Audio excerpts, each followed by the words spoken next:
Hola a todos y bienvenidos a este análisis visual. Hoy vamos a transformar un texto académico que, bueno, a primera vista parece súper denso en una verdadera historia de detectives históricos. Porque sí, los documentos antiguos a veces parecen aburridos, pero la verdad es que esconden secretos y dramas humanos increíbles que solo esperan a que alguien los descubra. Así que, prepárense para un viaje literario donde vamos a desenmascarar un misterio fascinante. Imagínense esto. Un héroe de guerra, súper condecorado, de pie frente al Senado de Roma, rogando, literal, rogando por su propia ejecución. ¿Por qué? Pues para no cumplir una profecía oscurísima que dice que algún día va a matar a su padre. Es una escena súper intensa, casi fatalista, ¿no? Digna de la mejor película de Hollywood. Pero, ¿qué tal si les dijera que esta escena tan melodramática de un antiguo texto romano tiene un secreto? Hoy vamos a descubrir una voz oculta que, básicamente, estaba dirigiendo a los actores desde las sombras detrás del escenario. Vamos a ver cómo este texto nos habla en niveles que ni nos imaginábamos. Sección 1. El juego de roles judicial romano y el gran debate. Bueno, para entender esto, primero tenemos que preparar el escenario en la antigua Roma. Era una época con costumbres intelectuales loquísimas. A ver, a los romanos les fascinaban los juegos de rol judiciales de alto riesgo, conocidos como declamaciones. Se inventaban casos gigantescos, con premisas extremas y escandalosas, solo para practicar cómo hablar en público. Y ojo, no era solo un pasatiempo. La élite, los futuros políticos y los abogados usaban esto religiosamente para afilar su retórica antes de ir a los tribunales de verdad. Era literalmente un deporte intelectual, donde el drama legal era el rey de la alta sociedad. Por muchísimo tiempo, los expertos se han estado peleando por esto. El gran debate es, ¿eran estos textos nada más ejercicios de escuela aburridos para los estudiantes o eran verdaderos shows masivos para entretener al público? Esa línea delgada entre el salón de clases y el espectáculo es el corazón de nuestro misterio, y es justo lo que nos va a dar la respuesta. Y aquí es donde entra nuestra escena del crimen, las declamaciones mayores. Es una colección antigua de 19 thrillers legales súper intensos que se le atribuyen al mismísimo Quintiliano. Y bueno, Quintiliano no era cualquier hijo de vecino, era el educador más influyente de la retórica en Roma, una leyenda total. Así que, para descubrir el verdadero propósito de estos 19 textos, tenemos que ponernos la lupa y buscar pistas muy sutiles escondidas en sus páginas. Pasamos a la sección 2, rompiendo la cuarta pared, la metarretórica. Para resolver todo esto tenemos que entender un truco literario que los autores de esa época dominaban como nadie. La metarretórica es, básicamente, como cuando pones la pista de comentarios del director en una película. De repente, el orador rompe la cuarta pared y pausa todo para decirle al actor cómo pararse o qué emoción proyectar. Es una herramienta increíble porque nos deja ver directamente la mente del creador sin filtros.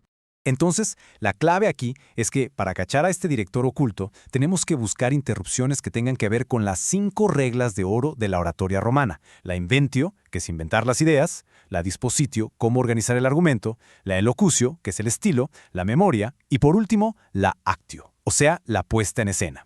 Si encontramos pistas sobre cómo armar todo esto, ¡bingo! Encontramos a nuestro maestro escondido. Sección 3. La investigación. Atrapando al maestro oculto. Bueno, hora de ponernos a investigar a fondo los textos y atrapar a este maestro con las manos en la masa. Si volvemos a nuestro héroe de guerra suicida que mencionamos al principio, hay algo raro. Normalmente en estos ejercicios, pedir que te mataren era puro teatro, un truco súper común de la invención para dar lástima y atacar al rival. Casi nunca era una petición de verdad. Pero chéquense esto. Lo más loco es cómo el orador de la nada rompe su personaje. Para la historia dramática, para asegurarle a todos, y obvio, al maestro que lo está calificando, que no está usando un truco barato, sino que va en serio. Dice, ninguno de ellos supone que no estoy dispuesto a morir. Literalmente es una instrucción directa metida a la fuerza en el diálogo para justificar el argumento. Luego, si nos fijamos en la disposición o estructura, tenemos un drama a nivel telenovela. Un hijo ciego y su madrastra echándose la culpa mutuamente de un asesinato en pleno tribunal. Traición, secretos, de todo. Y lo más curioso es que este mismo culebrón aparece en 2 declamaciones totalmente distintas. Y aquí es donde vemos al maestro moviendo los hilos. En una versión le dice al alumno, omitiré ese punto trillado. O sea, sáltate ese argumento aburrido, ya no funciona. Pero en la otra versión le ordena usarlo diciendo, llevemos a cabo ahora una comparación. Es el mismo caso exacto, pero con instrucciones de clase totalmente opuestas dictadas desde las sombras. Increíble. Ahora, viendo el estilo o la elocución, la cosa se pone todavía más rara. El texto empieza a soltar la palabra color o colorare a cada rato, en lugares rarísimos para un discurso legal formal. Y resulta que color es pura jerga de salón de clases. Los profes de esa época usaban este término para hablar de un giro, un barniz que le ponías a un argumento súper débil para que sonara increíble frente al juez. Que esta palabra aparezca una y otra vez es la prueba definitiva de que el orador le está guiñando el ojo a su libro de texto de retórica. Por último, hablemos de la puesta en escena y la memoria. Tenemos un caso desgarrador de una madre en duelo destrozada en la corte. Es una escena súper solemne, de esas que exigen muchísimo respeto y tacto por parte del orador. Pero, de repente, el texto obliga al estudiante a gritar. Y así esta desafortunada madre grita. Sí, ella grita. En vez de ser una simple línea dramática, es el maestro dándole una instrucción súper clara de dirección de arte. Le está diciendo exactamente cuándo y cómo subir la voz para que el drama pegue con todo. Llegamos a la sección 4, la gran revelación y las excepciones. Ya juntamos todas las piezas, así que vamos a resolver de una vez por todas si esto era escuela o espectáculo. Si checamos la línea de tiempo, todo encaja. Sabemos que por ahí del año 384, un maestro súper dedicado, Domitius Dracontius, copió estos textos a mano específicamente para usarlos en sus clases con sus alumnos. Pero, al mismo tiempo, pesos pesados de esa época como San Jerónimo hablaban de estos mismos textos como si fueran obras maestras de la literatura, poniéndolos al nivel de Cicerón. ¿Cómo es posible? Pues el gran giro de la historia es que, en Roma, la escuela y el espectáculo eran lo mismo. A los romanos les volvía tan locos la retórica que si una tarea escolar era lo suficientemente buena, cruzaba la línea y se volvía entretenimiento masivo. El trabajo de clase era literalmente el blockbuster literario del momento. Pero, a ver, agárrense porque falta un giro más. Si vemos la forma en la que se agrupan estas declamaciones, casi todas están llenísimas de estas pistas y guiños del maestro. Sin embargo, las declamaciones 8 y 17 tienen cero, absolutamente cero pistas metarretóricas. Faltan por completo los comentarios del director, rompiendo todo el patrón. ¿Saben qué nos dice esto? Que algún fanático intervino. Hay textos de la época que dicen que amateurs e incluso figuras históricas como el joven tirano Póstumo el Joven solían meter sus propios escritos en las obras de Quintiliano. Así que alguien, a lo mejor un alumno rebelde o un fan muy intenso, logró meter de contrabando su propio fanfiction antiguo en el plan de estudios oficial. Y se salió con la suya por siglos. Y todo esto nos deja con una pregunta súper interesante para llevarnos a casa.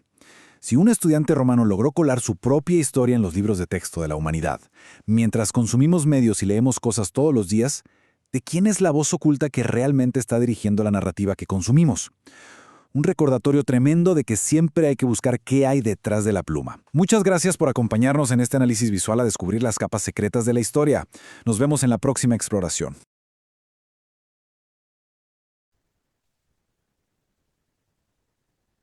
¿Qué tal? Con el gusto de saludarte. Saluda Víctor M. Romo. Vámonos con la serie de Quintiliano, el maestro invisible, el metaverso de la oratoria en la antigua Roma. Y, solo para recapitular, te comento que estas series son para ayudarnos en nuestra oratoria, nuestra declamación, nuestra retórica, captando, utilizando ciertos aspectos de la declamación romana para mejorar nuestros escritos, nuestra declamación, nuestra retórica, nuestros speeches. Este estudio examina las declamaciones mayores atribuidas a Pseudo Quintiliano, centrándose en cómo estos discursos de la antigua Roma difuminan la línea entre ejercicios educativos y expresión artística. Nuestro autor, Autonio Stramaglia, identifica elementos metarretóricos en los discursos, es decir, momentos en los que el orador menciona explícitamente estrategias técnicas o decisiones estructurales. Estas pistas actúan como guías didácticas, revelando que probablemente un profesor profesional escribió los textos para orientar a los estudiantes a través de complejos principios oratorios. La evidencia de la historia de los manuscritos y el comentario de San Jerónimo respaldan aún más la idea de que estas obras sirvieron tanto como libros de texto académicos como obras maestras literarias.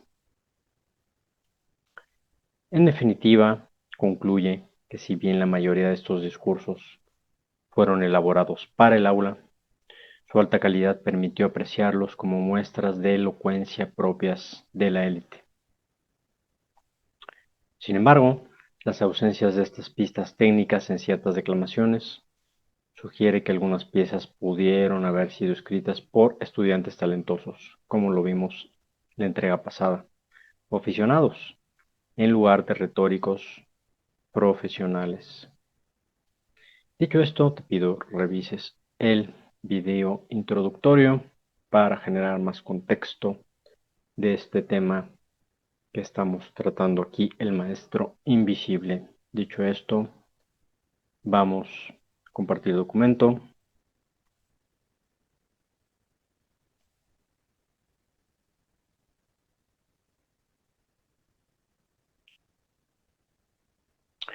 Y si puedes, coméntame en los comentarios qué te parece la forma de la declamación romana para mejorar tu retórica, tu oratoria. ¿Te agrada? ¿No te agrada?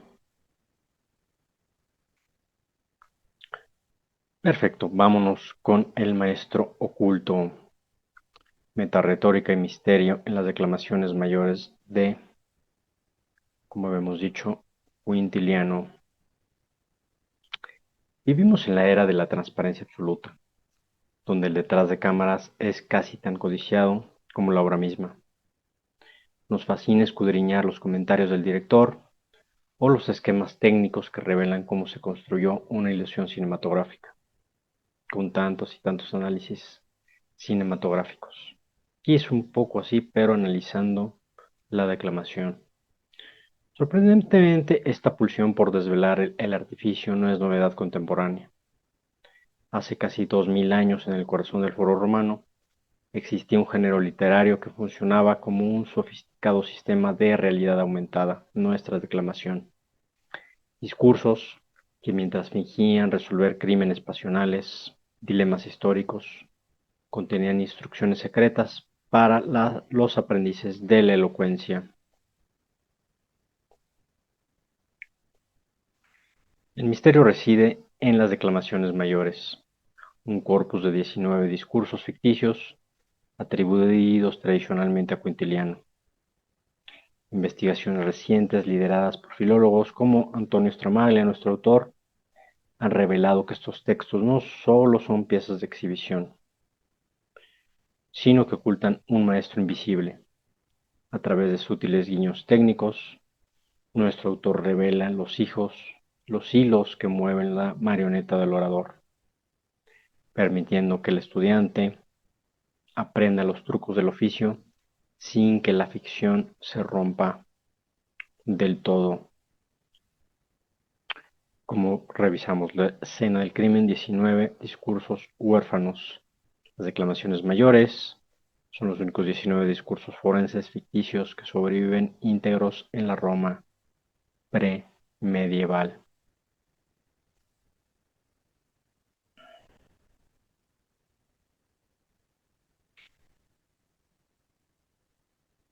Falso dilema, aula o teatro. Más allá del show. El difuso límite entre el aura y el escenario. El ecosistema intelectual de Roma.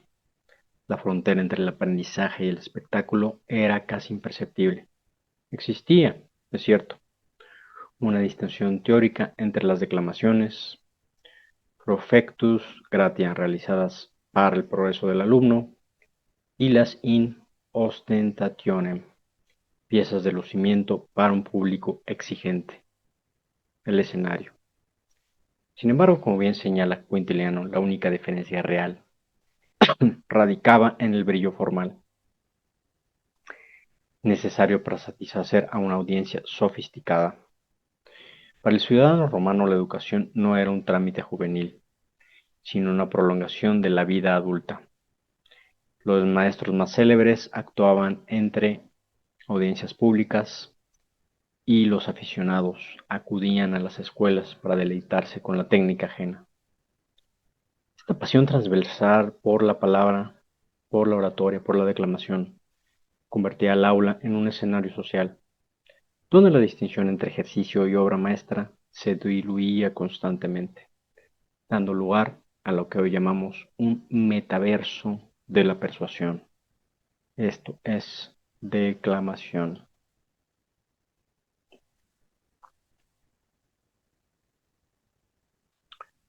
La metaretórica, la voz detrás de la máscara, el personaje que toma partido en el debate.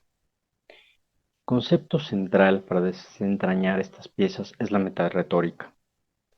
Pasajes donde el personaje ficticio alude a la teoría oratoria para justificar su estrategia. No se trata de simples consejos, sino de tomas de posición en debates académicos de la época.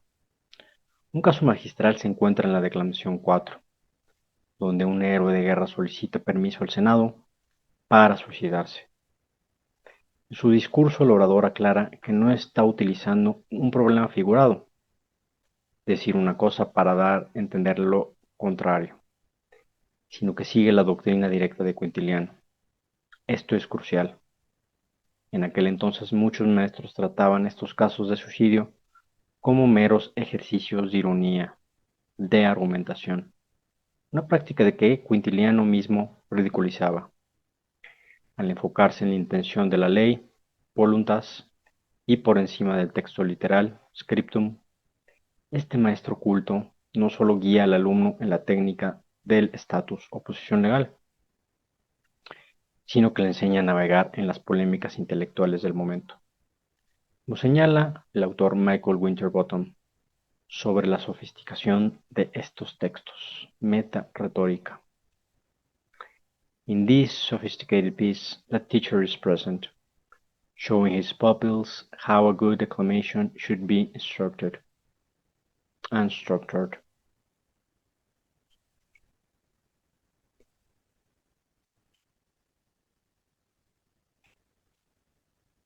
Mapa de la investigación, el arco de la elocuencia.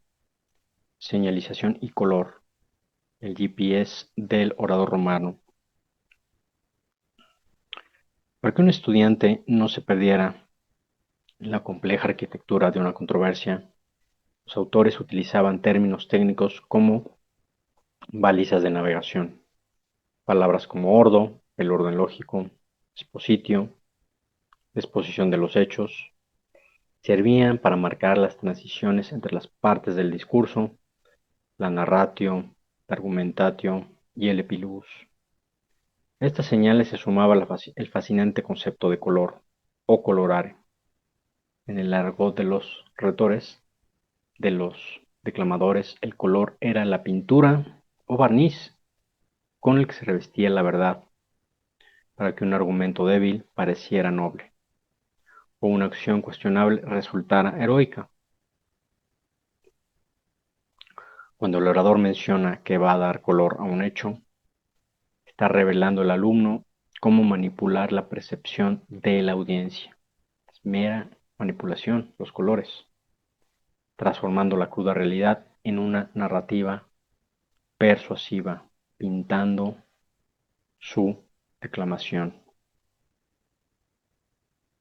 como vemos en el arco de la elocuencia: inventio, expositio, elocutio, memoria y actio. Utilizando cada de estas partes, color para pintar la declamación.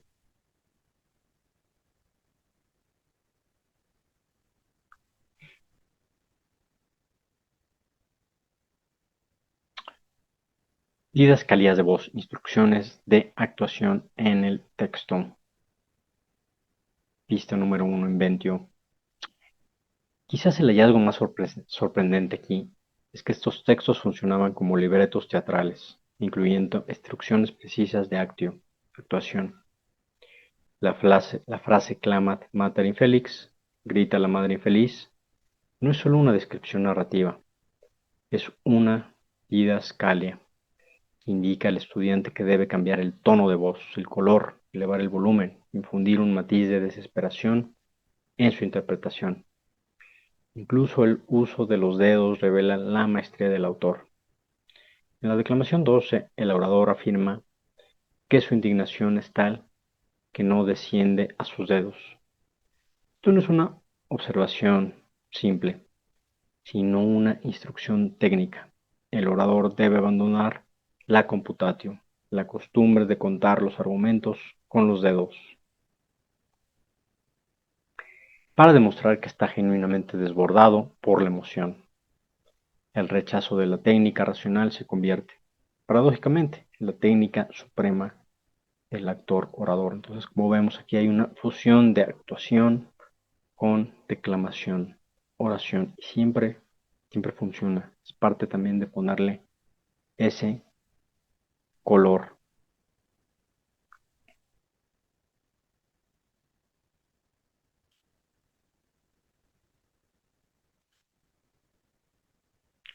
Pista número 2, dispositio, los planos arquitectónicos. Declamación 13 y 18, un anciano campesino defiende a sus abejas envenenadas y una madre acusa a su marido de asesinar a su hijo. Como ven, argumentos bien cargados de drama.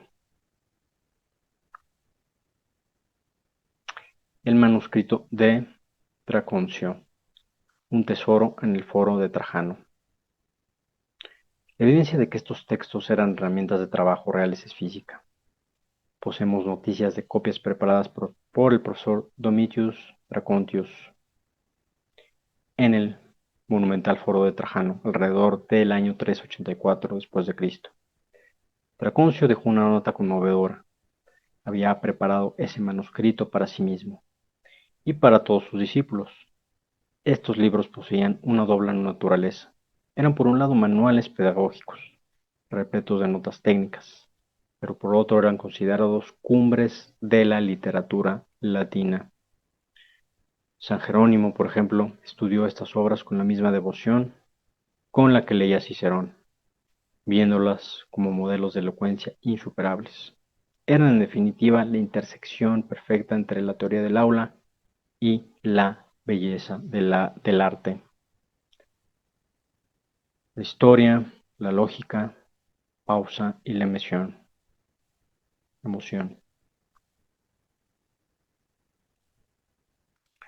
Aunque hable un campesino iletrado, la voz usa jerga técnica perfecta para señalar que la argumentatio, reputación, ha terminado, y es el momento exacto de iniciar el epílogos, emoción e indignación, cargadas de color. El maestro está dictando la estructura en tiempo real, como escenas en una película, donde pausan y cambian para generar nuevas emociones, nuevos colores, nuevas tonalidades y dramas. Pista 3. El lucotio, la jerga del oficio. Cuando el disfraz resbala y revela al profesional. Lo que decíamos de el color.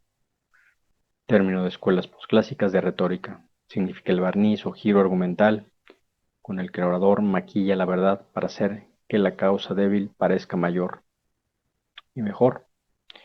Su uso prueba que el orador ficticio piensa con el vocabulario del aula.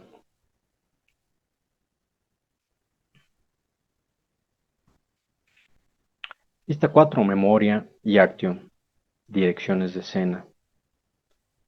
Por ejemplo, aquí en Declamación 12, un acosador narra cómo el pueblo recurrió al canibalismo por una hambruna. Como ven, términos bien dramáticos. Actio, Declamación 10, una madre sufre por su hijo.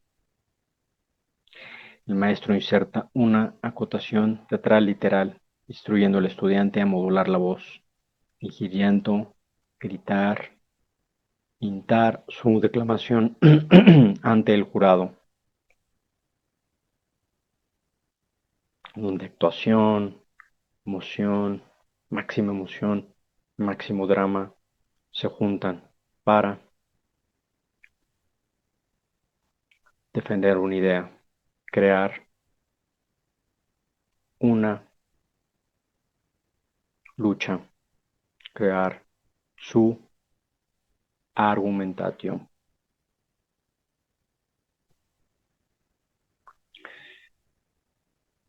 La prueba extratextual del foro al monasterio. Las declamaciones mayores nos permiten asomarse a las leyes de Sofistópolis, ese universo ficticio, gobernado por las reglas de la retórica, donde la técnica era la base misma de la civilización. Para los romanos, ser un ciudadano pleno significaba entender los mecanismos de la persuasión, de la declamación, ser consciente de cómo se construye la verdad a través del lenguaje. En nuestra era de comunicación digital inmediata y a menudo visceral, esta autoconciencia técnica parece un vestigio de un pasado remoto. Nuestra idea es reclamar esa sofistópolis con todas estas ideas.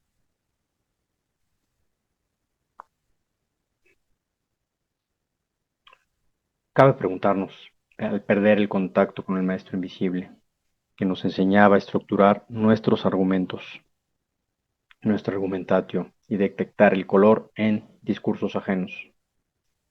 ¿Hemos ganado libertad o hemos perdido las capacidades de discernir entre la verdad y el artificio? Tal vez en el silencio de las bibliotecas, el viejo maestro romano todavía tiene algo importante que susurrarnos al oído. Permíteme ser ese viejo maestro romano, susurrarte al oído cómo mejorar tu declamación, como lo hizo San Jerónimo, estudioso de las declamaciones mayores, que utiliza para recordar sus días de escuela como obras maestras literarias a la altura de Cicerón. Situémonos en la Sofistópolis del foro de Trajano. Métele drama, una madre que sufre, alguien que quiere suicidarse, temas duros, temas dramáticos. Y genera también la contrarretórica. Es decir, ¿por qué no debe suicidarse? ¿Por qué la madre debe calmarse? ¿Por qué si se merece esa herencia del padre rico? ¿Por qué no? Casi siempre es esa dualidad, ese lenguaje, ese diálogo entre dos, entre maestro, entre alumno, lo que vimos desde la entrega pasada.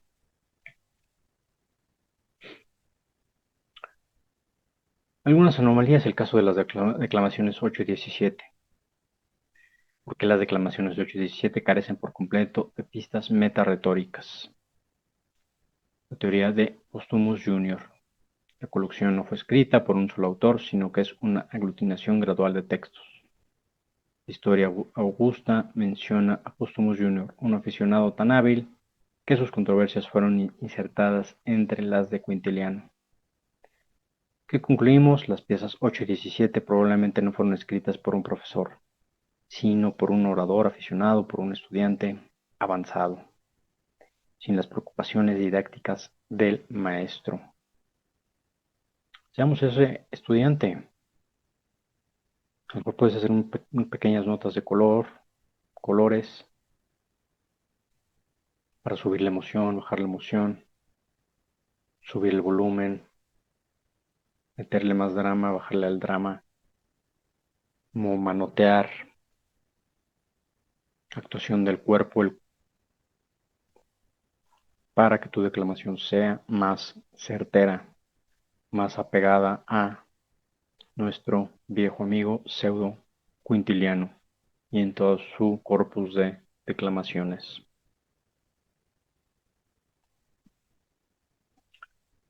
¿Qué podemos sintetizar la doble naturaleza? El debate inicial estaba equivocado. Las declamaciones mayores no son aula o teatro, son ambas cosas simultáneamente. Lo que les decía, el diálogo entre el aula y el teatro.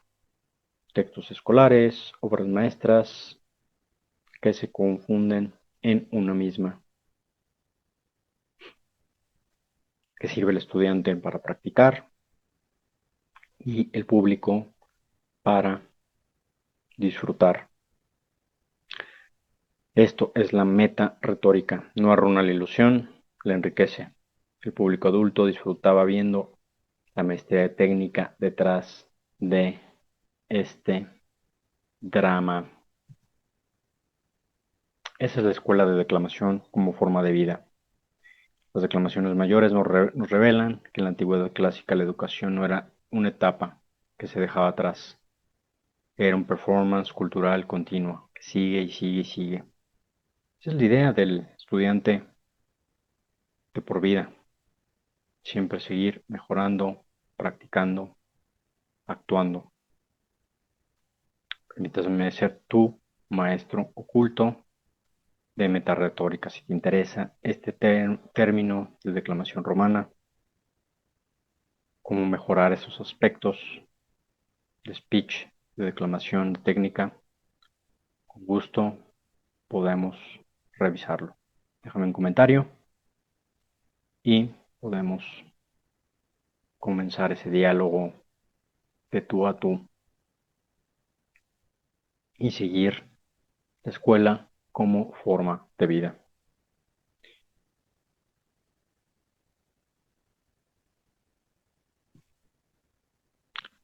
Dicho esto, espero haya sido de tu interés esta entrega de el interesante tema de meta retórica, metaverso de la oratoria antigua en Roma. Sin más, te saludo Víctor Marco Romo. Te veo en la próxima entrega de Declamación Romana. Invito a generar tus declamaciones. Teledrama, métele color, métele actio. Defiende lo indefendible. Una muerte que quieres que regrese a la vida. Recuerda que estamos en la Sofistópolis, donde todo puede ser posible con el poder de nuestra declamación. Entonces, meterle invención, meterle creatividad. Es la idea. Divertirse. Vivir como ese estudiante eterno de la Roma antigua, como Séneca el Viejo, como Pseudo Quintiliano, como autores que vamos a ir revisando aquí. ¿Ok? Sin más, te saludo Víctor M. Romo. Te veo en la próxima entrega de Declamación Romana. Hasta la próxima.